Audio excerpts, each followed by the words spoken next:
Palang Merah Indonesia diperebutkan. Organisasi kemanusiaan yang seharusnya jadi simbol persatuan, kini terbelah oleh ambisi dan kepentingan. Bahwa saya sudah digugurkan sebelum pertandingan. Saya tidak tahu apa sebabnya. Apakah Pak JK takut kalah dan sebagainya? Itu saya tidak tahu dasarnya kenapa. Yusuf Kalla dan Agung Laksono, dua nama besar dalam perebutan kepemimpinan PMI. Keduanya adalah elit Golkar, partai tertua di tanah air. Jadi kami ini ada pertanyaan dasar.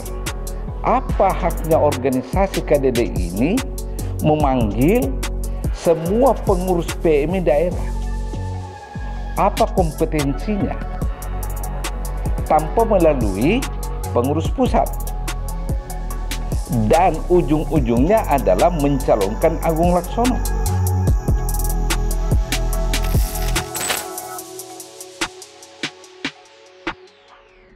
Keputusan Musyawarah Nasional 22 Palang Merah Indonesia tentang calon ketua umum. Kisruh di PMI muncul setelah dualisme hasil Musyawarah Nasional atau Munas yang digelar oleh dua kubu.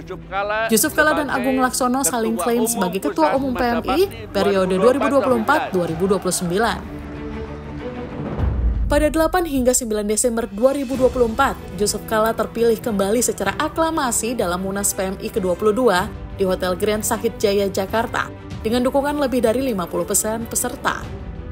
Sementara kubu Agung Laksono yang tak terima gugur dari pencalonan, menggelar Munas tandingan di Hotel Sultan pada 8 Desember dan mengklaim mendapat dukungan lebih dari 20% anggota. Yusuf Kalla kemudian menyebut langkah Agung sebagai tindakan ilegal dan pengkhianatan, bahkan melaporkan Agung ke polisi atas dugaan melawan hukum.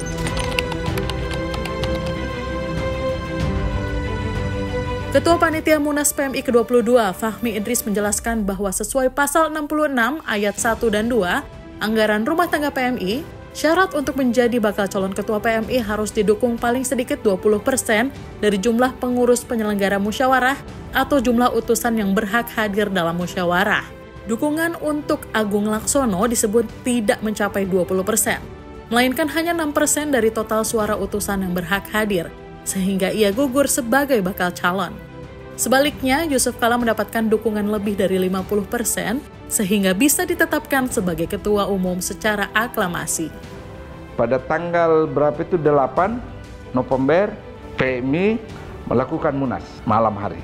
Malam hari dibicarakanlah item-item. Tiba-tiba gaduh suasana.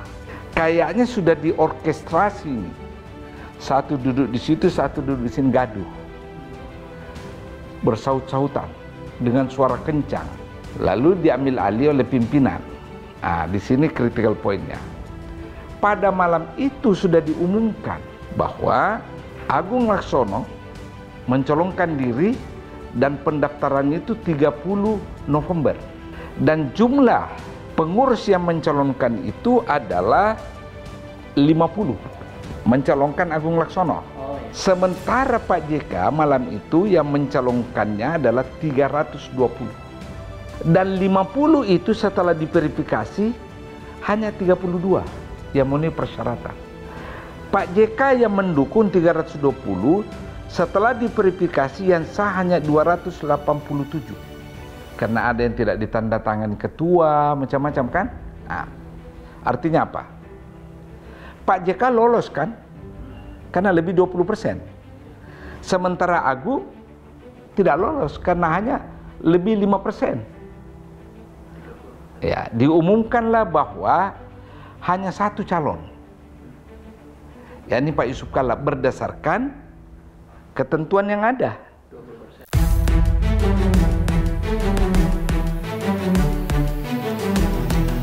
Agung Laksono bercerita, awalnya Munas ke-22 berjalan hanya satu kelompok, tapi di tengah jalan terpecah. Menurutnya proses pemilihan ketua umum periode 2024 hingga 2029 tidak transparan. Jadi itu terjadi bahwa saya sudah digugurkan sebelum pertandingan. Ini saya kira publik harus tahu bahwa sebelum pertandingan dan memang tidak didesain pemilihan. Saya tidak tahu apa sebabnya. Apakah Pak JK takut kalah dan sebagainya? Itu saya tidak tahu dasarnya kenapa. Kok nggak berani dari periode-periode sebelumnya juga saya mendengar, nanti bisa tanya pada kepada yang lain-lain, juga tidak ada pemilihan-pemilihan seperti itu. Jadi dihindarkan. Pada umumnya suara dari teman-teman dari daerah ingin ada perubahan dalam organisasi Palang Merah Indonesia. Yang sebagaimana diketahui bahwa kepemimpinan Pak JK itu sudah tiga periode dan sekarang berarti sudah keempat periode. Jadi ingin ada sesuatu yang baru.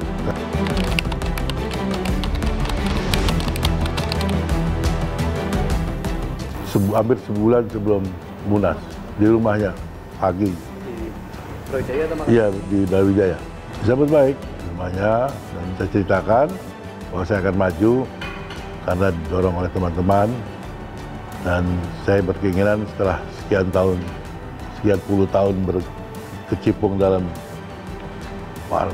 dunia politik yang bernada atau berbau kekuasaan, kali ini saya ingin maju pada bidang kemanusiaan, sektor di kemanusiaannya, Palang Merah Indonesia. Respon Pak JK? Ya, monggo, tidak ada keberatan, tidak ada larangan. Itu untung pembicara itu didengar oleh teman saya namanya Pak Yasril yang hadir di situ. Jadi dia mendengarkan betul, tidak ada penolakan, oh ya, silakan. Itu yang kemudian kami memperkuat keinginan saya, kesiapan saya setelah ketemu.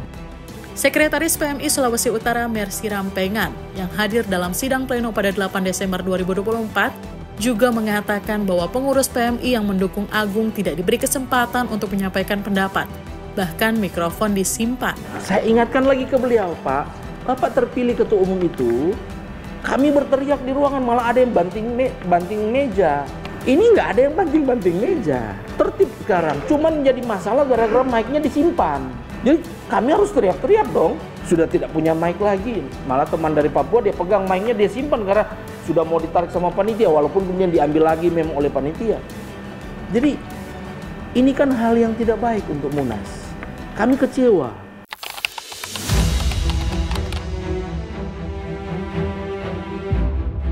Jadi menurut saya dia punya agenda terselubung, punya agenda tertentu untuk apa calon tunggal itu. Jadi apapun yang kita bicarakan di sini salah, sampaikan sama mereka itu. Jadi jangan terus saja kita yang salah gitu loh. Kita seperti dipojokkan bahwa kita menjolimi mereka, nggak ada kok. Kalau kita mau tanya, kita lah yang dijolimin dari mereka.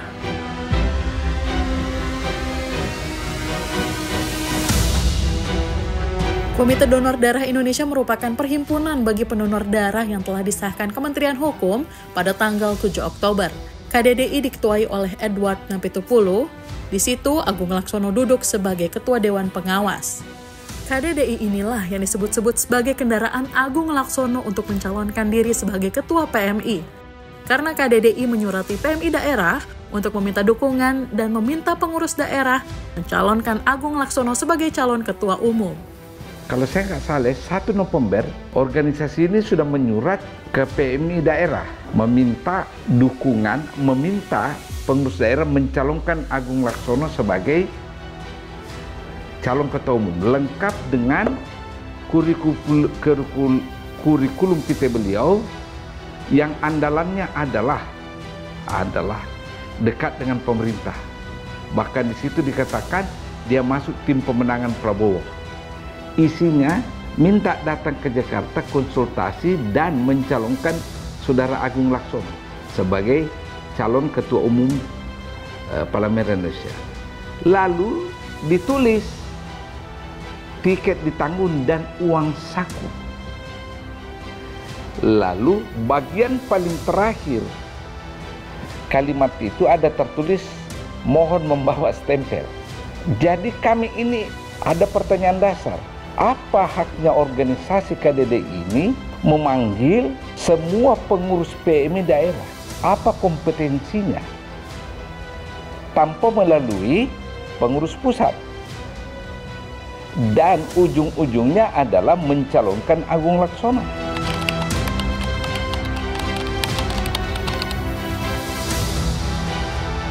Benar juga yang kaget itu kan, komite donor darah. Yang diatur dalam rumah tangga kan.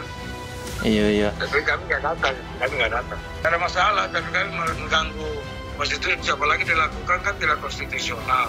Kemudian mayoritas daerah wilayah masih menginginkan JK diperangi dia sebagai ketua PMI.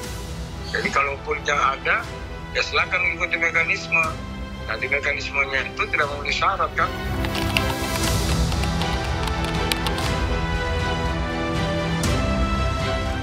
Kalau saya dihubungi oleh Pak Agung Laksono, dia meminta tolong ke saya untuk mau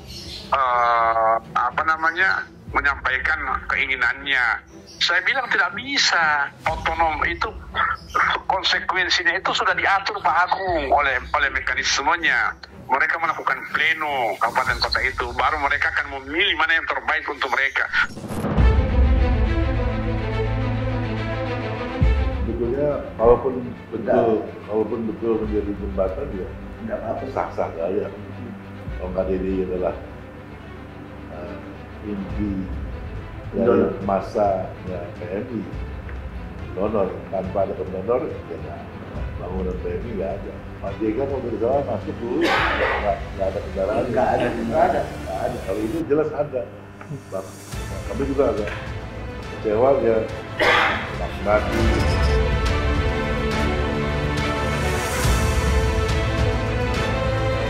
Menteri Hukum Supratman Andi Aktas mengatakan akan mengupayakan mediasi untuk menyelesaikan konflik dualisme kepemimpinan PMI. Langkah ini diambil setelah kementeriannya menerima dokumen struktur kepengurusan dari kedua kubu.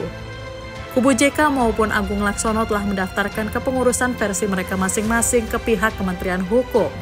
Agung Laksono mengatakan menyerahkan perkara PMI ke pemerintah untuk memilih kepengurusan siapa yang dinilai sah. Sementara Yusuf Kala tak banyak berkomentar soal polemik ini.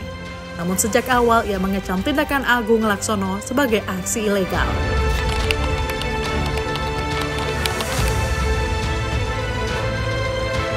Sebetulnya saya mendorong sih internal ya dengan ADART-nya.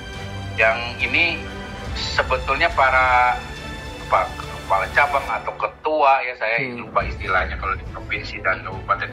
Ini harus bersuara, punya kemampuan dan gerakan untuk menyehatkan organisasi ini, mencegah adanya dualisme dengan tentu harus berujuk pada ADART yang berlaku. Karena kalau nanti pemerintah misalnya PMKS misalnya intervensi, selain nggak elok nanti dianggap sebagai ini dibalik ini ada, nah gitu. Nanti dianggap memihak. Kisruh di tubuh PMI tidak hanya mencoreng citra organisasi, tetapi juga berpotensi mengganggu misi kemanusiaan yang diembannya. Diperlukan solusi cepat dan bijak agar perpecahan ini tidak semakin dalam. Saatnya kedua kubu mengedepankan kepentingan bersama demi kemanusiaan.